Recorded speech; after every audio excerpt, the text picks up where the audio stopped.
Morning all. We are at 10:59, 1 minute early. Thank you for those people that have joined in. Brian Lynch, Ben Quinn, Brody, Stewart. Thanks, team. Can't wait to get through this webinar with you today. I've got a funny feeling we're going to get a few more people today. We've had a lot of interest in this particular one. So that's pretty exciting.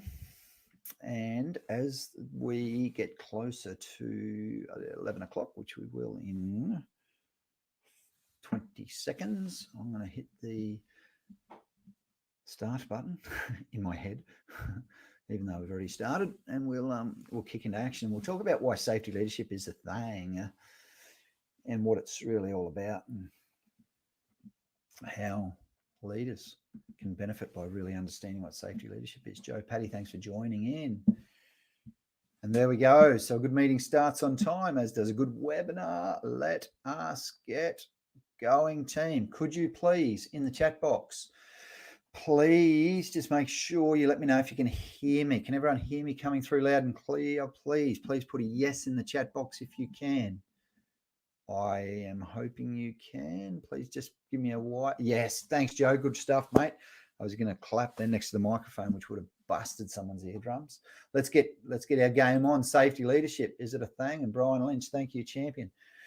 Let's get going. Hey, Joe and Brian, or anyone else that's on at the moment, while you're in the chat box, sure can hear you. Thanks, Brody.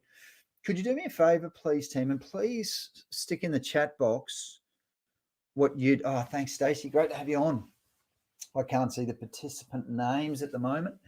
Team, please put in the chat box what it is you'd like to get out of the next 30 minutes. So I'm going to keep this to 30 minutes because we know that that's the right time frame. G'day, Jacinta. Thank you. You can hear us too, which is great. We've got a Yeti microphone, so they're winners. Just sometimes we've got to get connected. Please let me know what you'd love to get out of this workshop. What is it that in the next half hour you'd love to learn about safety leadership? If there's one thing particularly, I just want to make sure that I touch on those as I go through the content, because I want to make sure that you have a great experience. You're investing in us, your time, and so I want to make sure you get a return on that investment. I'll keep an eye on the chat box as you do that. Lucky I can multitask, if that's a thing, depending on which camp you sit in. A little bit about me for any of you that don't know me yet. So safety leadership and leadership. So we help leaders become better versions of themselves, and we help them build high-performing teams. And then we work with safety leaders. And yes, they are two distinct things. And safety leadership is about psychological safety and physical safety. So it's about helping people both emotionally and physically. And we'll talk through what some of that looks like as part of this webinar particularly. Now, actually, a little bit more about me. I've got a workplace incident and injury background. So I was unfortunate enough that I got blown up in a switchboard when I was a very young man, and I spent more than a month in the burns unit, having the skin on my hands forcibly removed after I came in contact with 20,000 degrees C of temperature from a switchboard that blew up. I made a really uncool decision at the time to stick a steel ruler in that switchboard, which really, and people ask me regularly, did you know better? And I think that's a great question, because the answer isn't a resounding yes. So I was measuring in a switchboard, and the steel ruler got into somewhere that it shouldn't have, and it shouldn't have happened. And I was very lucky. I love all those words in air quotes. And I suffered significantly because of that, because of a decision that I made, which is interesting. And we'll talk through what the decision-making process is for people as we go through this webinar. And so we're all in this together. So please, when I say about us, I mean, me and you and everyone that's on. So we got a heap of participants coming on now. So please feel free to interact. If anyone that's come on late, please get active in the chat box. Let me know what you'd like to hear or to learn about. Now, stay tuned to the end of today's webinar, team. If you stay tuned, we've got a special offer for everyone that stays tuned to the end of the webinar today. So we'll make it worth your while in half an hour's time, or in 27 minutes time now. So let's get cranking with some of the content. First things first, let me explain what the big challenge is. So for us here at TGG, it's really clear for us what we're trying to achieve when we talk about safety leadership specifically. And even with leadership as well, we're going to make safety safe. Let me repeat that. We want to make safety safe. What do we mean by that? What's that? What's that all about? What's making safety safe really mean? Well, it means it's safe to talk about, it's safe to report about, and it's safe to engage in. Let's unpack those very specifically and very quickly. Safe to talk about is safe for people. And this is the top bit, is the psychological safety piece. As safety leaders, what we really want people to do is feel comfortable to share their ideas, their thoughts and opinions professionally, of course, and with respect. And we want them to be able to do that without fear.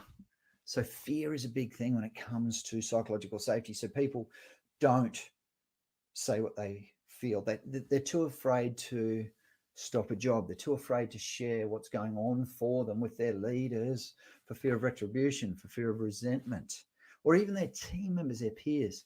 So we need to make, as a safety leader, safety safe to talk about. And we'll talk about some of the skills during this workshop on this webinar and how we do that. Then safe to report about. So what we know is that today's near miss could be tomorrow's fatality. If you've seen the bird triangle, of course, with the one at the top, the fatality triangle, basically, which comes out of 50 years worth of research. The more little ones that we have, the closer we're getting to the big one.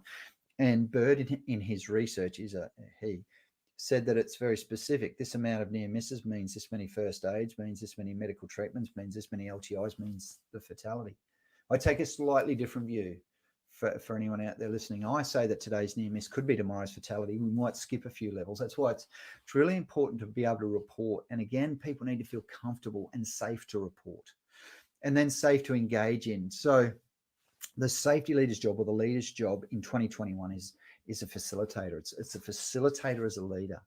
What that means is to be able to manage group discussion and bring people together and bring the team together and bring ideas together and make sure that everyone's got a voice and make sure that people feel heard. You know, we do safety culture surveys everywhere, which is really cool fun. And one of the key questions that we ask is, do you feel valued? Now, what feeling valued means is that people are heard, simply. It's either you feel heard or you feel hurt. There's no in between. If your organization's listening to you and your leader's listening to you, great. If they're not, you feel left out, right? So that's what engaging means. How many times do guys sit in the lunchroom after someone gets hurt and they talk about that time? So, oh, absolutely. Thanks, Brody. You know, how many near misses, you know, and they talk, and there's these words, we've even got cliches or analogies for it, you know, when the hairs on your back of your neck stand up, or your gut will tell you when you get that gut feeling, right, that something's not right. And absolutely great work, Brody. And they're the times. And what we need to do as safety leaders is actually say to people, tell us when that happens so that we can actually do something about it, so that we make safety safe to report about. So that's making safety safe. That's a big challenge. And that's what's really, really important for us at TGG. I want to bust a little myth for you, and this might be a myth for you or not. I want to challenge your thinking on this one. Now, to me, having done this work for 17 years now, working with leaders across at least 150 businesses, it's more now, and having presented probably 3,000 plus times around safety. And when I say presented, I mean facilitated sessions where I've heard from other people about what some of their challenges are, and having done safety culture surveys with multiple organizations to improve their safety culture. I firmly believe that leadership and safety leadership are two different things. Because I still hear organizations and senior people in organizations saying, Tom, it's the same thing. It's not a different thing. Like leadership is leadership. I'm here to tell you that leadership is not safety leadership. They're two different facets of leadership. Just like leadership's got, you know, a range of facets, and depending on who you are, you'll have, like, let's say you lead people. So what part of leading people is engaging them. Part of leading people is there's a performance review process. I was going to say management performance review. There's a continuous improvement process to leadership. So we had a new starter today in our business, literally a new starter today who's doing continuous improvement. And I asked her about that facet of leadership because, see, that's another facet of leadership. And she said it's a way of thinking. It's not just leadership. It's continuous improvement as part of being a leader. And I love this analogy. She said it's like leadership's like a house with different rooms in the house, right? And leadership is which window you're looking in at the time. So you're looking in at the continuous improvement window, or you're looking in at the performance, or you're looking in at the safety leadership window, or into that room, into safety leadership. Because safety leadership is a very specific activity. Leadership is a verb. Leadership is a verb. Now, safety leadership is about psychological and physical safety. So, and both of those, can I tell you seriously, are both distinct skill sets on their own. Being able to work with someone and having the empathy to actually ask the tough questions about how are you feeling? Are you emotionally okay? Let me give you a specific example from 24 hours ago. One-on-one coaching with a leader. Anthony says, I'm really worried about one of my people. He says, the people in my team has got issues outside of work. And he said, I have to have a conversation with this particular person because I'm worried about their presence. And he said, I'm worried that this stuff outside of work is affecting their ability to do work. And he said, I can't put this person on high risk work because I could never live with myself if I didn't. So he said, I've got to have this conversation. I've got to get inside that person's heart. It was a he, inside his heart, and find out what's going on for him, and find out what I can do as a leader to be more supportive and be more present. Is there different types of work? Is there times of the day where he feels better? See, I've got two graphics there, and I talk about leadership moving the chess pieces around. So it's very strategic. At the same time, there's this whole piece where we want to make sure that we've got safety leadership at front of mind so that we help people go home at the end of the day in better condition that they arrived, in air quotes, in better condition. Is that possible? Who knows? I've got a quote at the bottom that I heard in a session recently, which I just loved. I say leadership and safety leadership. Could they be the same thing? It's possible, probably not probable. It's possible, not probable. What does that mean? I asked someone about zero harm recently. And I said to them, what's zero harm mean to you? An aspirational goal, which is really what it is. In Australia last year, most people are probably from Australia on the webinar, we had 183 fatalities in workplaces in Australia last year, 183 fatalities. And that's too many. And I talk about, were they preventable? And what we really know is that a vast majority of those are preventable. And so if they are, and one of the key questions and one of the key beliefs is if you ask safety theorists like Andrew Hopkins, who does risk mindfulness, and we're going to talk a little bit about risk mindfulness as part of this webinar, is about, do you believe that all incidents or injuries are avoidable? Now, the reason that that's such a big question is because all behavior is belief-based. So all behavior is belief-based. Now, what do I mean by that? Let's jump down. Let's start going from the fact that leadership and safety leadership are separate, and that even safety leadership is not a distinct thing because it's psychological and physical safety. Let's drill down now into belief systems and what it is that drives behavior, and how as a leader you can think about that and use that to your benefit. So belief systems are part of a team member's attitude. So we do a lot of work with teams. So we work with leaders, we work with CEOs, senior leaders, frontline leaders, I guess is a better word, and then teams. So we work with all levels of the organization. Now, I have a slightly different take on the ABC model of safety, depending on who we're talking to. This is really important to understand. This is a really important distinction. Attitude, if I'm talking to a team member, I'll say your attitude drives your behavior, drives your consequences. So what you believe is true will drive your behavior, will drive the outcome that you get, which is your consequences.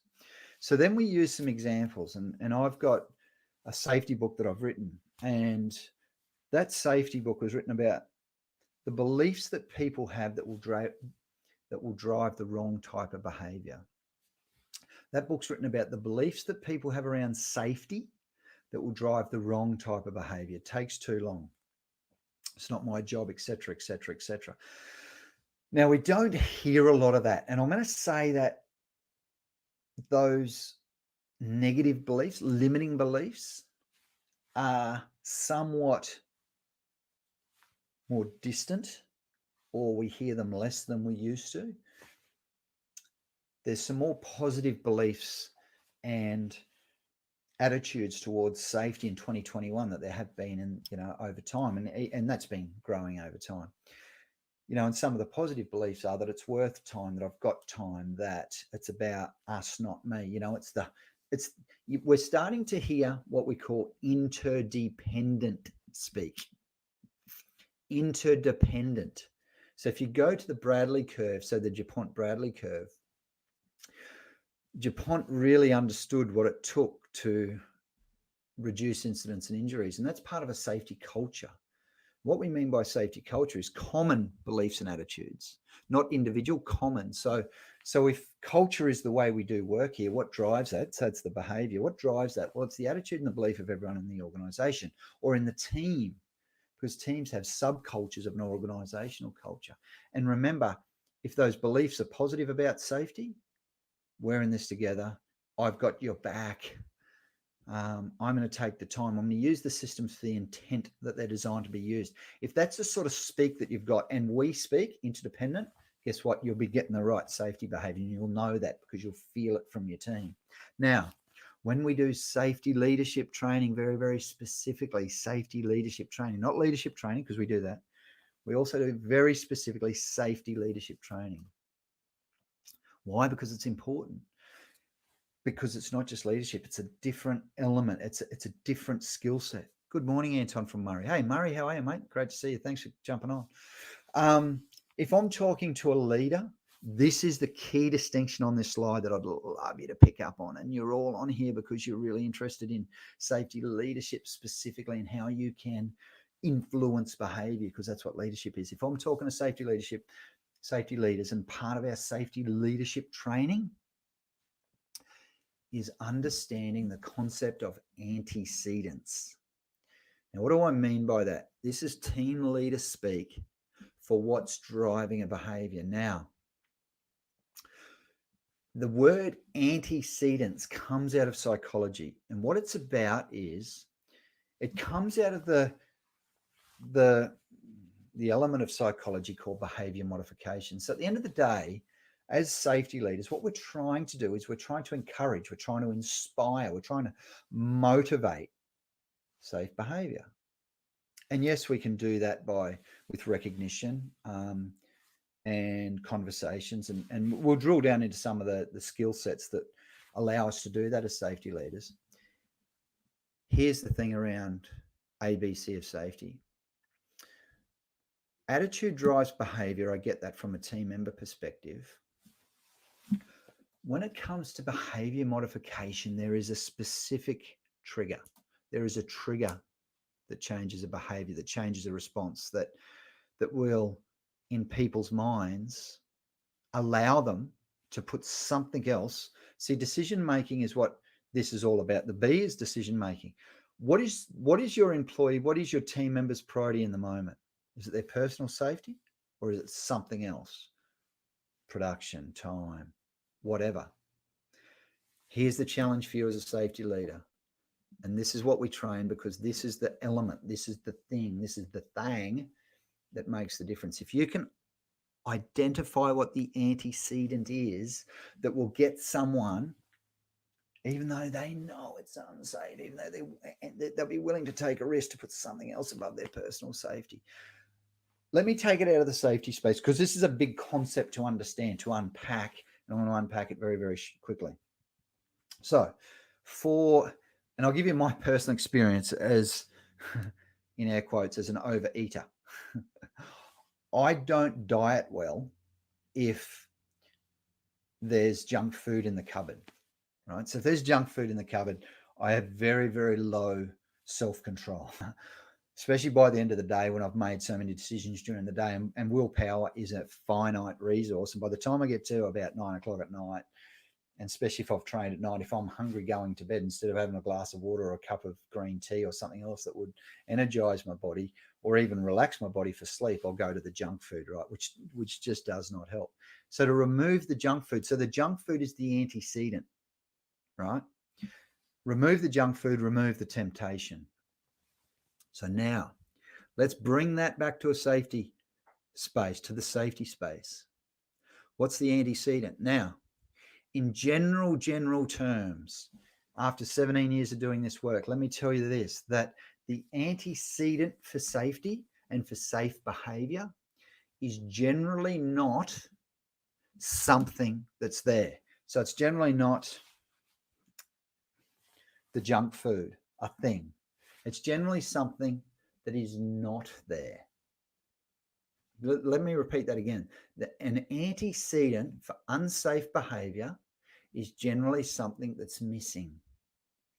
Now, if you're a safety leader, and I know some of you, and Murray is a safety leader specifically, I know some of the, I don't know some of the other names on there. Here's the thing. Ask someone after they've had an incident like me, why they behave like they did, and they'll give you all their belief system because it's team member attitude. If you listen carefully as a leader, you'll always get safety beliefs when you ask someone about their safety, and you'll generally find the thing that was missing. Remember, let's go back to the Swiss cheese model. Which is the biggest barrier? That's what they're going to tell you. Which one, where's the biggest hole? And the hole is very specific because there's something missing. There's always something missing that becomes an antecedent. There's a hole in the donut. There's a hole in the Swiss cheese. So as a leader, as a safety leader, what we've got to do is we've got to work out what it is that's missing for our teams that would get them to take that risk. Now, I've got some great, talking about training, I've got a resource there for you, and we're going to follow up with you all, I think, after this. I'm going to send you some links. And so there's some research that's been done, and it was been done back as far as 2010, that talks about the importance of what we call transformational safety leadership training, and how just by training a leader in safety leadership and transformational safety leadership, you can absolutely become a better leader and become a better safety leader and change the safety results on your side. Because as a leader, you can change the safety culture on your side. Now, let's drill down into some specifics. Again, let me say that I was going to be talking to a team or to safety leaders. This slide here comes directly from our safety leadership training. So if I was talking to a team, I'd very much be talking about a hazard versus safety, or a hazard versus risk, and explaining those. Let's chunk it up a bit and let's have a talk about, no one really thinks about this specifically. Let's have a look at what a risk is and what safety is. Now, see, a risk is a verb, and so is safety, and so is leadership, even though it says there from Wikipedia that safety is a noun, it is a naming word. Put leadership after it, and it's a verb. Risk and safety are specific actions. Now, the risk, where does the risk happen? The risk action, the risk doing, the risk work happens in our head. The safety work happens in our hands. Now, risk not only happens in our head, it happens in our heart. So in our heart and our head, before it even gets to our hands. It's a key distinction, because if you go back to the ABC model, the A is about risk management. The B is about safety management or safe behavior. So as a safety leader, if you want to be, if you really, and everyone does, when you are totally focused on being the best safety leader you can be and preventing incident and injury, it's this risk mindfulness that we need to create, that we need to develop in our teams. Risk mindfulness. Where did this come out of? So this came out of some work by Carl Week, made famous by Andrew Hopkins. So if you've ever done any work on any of, or read any of Andrew Hopkins' work, I still associate risk mindfulness with Andrew Hopkins because I think he did such a great job of explaining it. So Andrew Hopkins went to organizations that had a really risky, hazardous work environment, and they didn't have any incidents. And out of that research, and even prior to Andrew Hopkins, came the HRO, so high reliability organization. So when he talks about high reliability, he doesn't mean maintenance reliability or plant reliability. He means mindfulness reliability and mindfulness that causes safe action. And so what does risk mindfulness mean? And so when you're out there being an inspirational leader, being a transformational safety leader, what's that mean? It means helping your team being preoccupied with failure. It means helping your team being reluctant to simplify interpretations or sensitive to operations. Now, what's that mean? They're very global words. Let's get granular. So safety can be very global. I want to give you very specific things to think about. And like literally, these are the things. If you walked away from today's webinar with 3 things in your mind: what if, why is it so, and when next? And if some of those types of thinking come through in your languaging as a safety leader, guess what? You'll make a big difference. So preoccupation with failure. What if?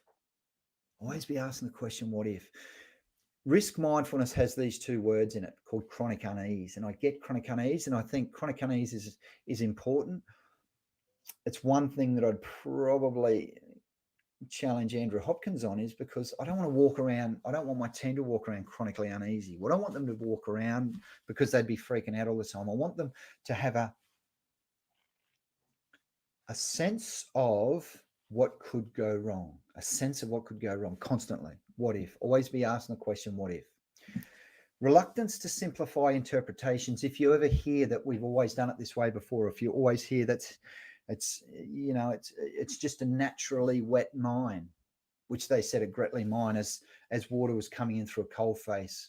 It's a naturally wet mine. That's normalization. If you ever hear an excuse for not doing something, team, jump on it, because people are trying to simplify. I've always done it here. It's a naturally wet mine, as they were drilling towards old workings, which was full of water, which drowned 4 humans, based on the fact that it was a naturally wet mine. No, it wasn't. We're drilling towards workings. And Andrew Hopkins does a really good unpacking of that in some of his research. And sensitivity to operations, he's taken from the lessons from Longford, where the same event happened 2 weeks before Longford blew up and killed 2 people, including the maintenance superintendent. And when you're sensitive to operations, what that means is knowing if something happens today, and this comes back to the comment that Brody made before, how many times do guys sit in the lunchroom talk about nearly getting hurt? When could this happen next? And why could it happen next? And what do we need to do about it? If you see a sign, jump on it. If you're, let's cliche it again. If you get a feeling that something's not, if someone says to you, I had a close call, that's time to take action. Now, this is risk mindfulness, that slide.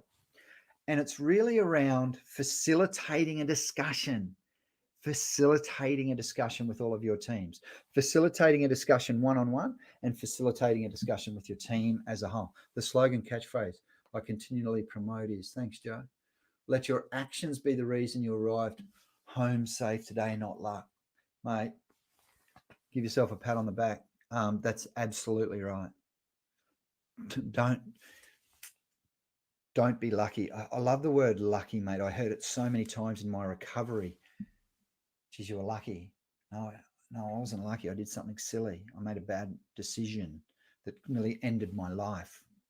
Talking about a conversation.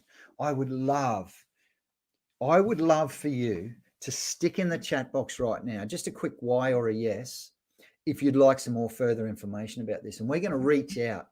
And when we reach out, we're going to give you links. We're going to give you some more information. And not only that, we're going to give you the opportunity to spend 15 minutes with me or 30 minutes with me talking about this and what this looks like in your organization. So we're going to literally spend 15 minutes on a quick safety diagnostic tool, a quick checklist, where we unpack your culture very, very quickly in 15 minutes and give you some really specific actions that you can go away and do straight away based on what we talk about in those 15 minutes. So we'll unpack this further with you, and we'll go through what it means in your organization to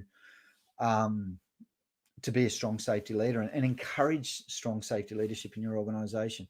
And for anyone that says, yes, I'm going to send you a soft copy, an e-copy of our safety book that you can use, that you can look through, and you can get some tips on how to have really strong safety conversations, how you can facilitate the discussion with your team members so that you're listening to them, and you're listening to them with an open heart. So I've got a heap of yeses on there. Cool, team. And I'm going to get Alison to thank you, to reach out and make sure that you're looked after, and make sure that you get some information, make sure you get some access to my time, which I can't wait to talk you through, and can't wait to be part of your leadership journey and help you become the best safety leader you can be. Team, there's a link there to a blog. Thanks, Ben. Thanks, Brian. Thanks, Brody. Thanks, Jacinta. Thanks, Anthony. Great name, Anthony, too, by the way. Me too. I said 30 minutes. It's 30 minutes. Can't wait to talk to everyone. Great stuff. And thanks, Murray. And there's a smiley face from Anthony. Team, I'm going to end the webinar now.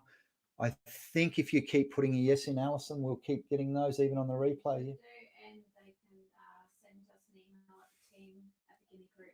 That's right. And there's an email on there too, team. So if you don't hear from us, or you'd like to anything else, please reach out. We're here in service. So it's the team at theguineagroup.com.au. Thanks, everyone, for jumping on. Have a great day. Have a safe day, and we'll speak soon.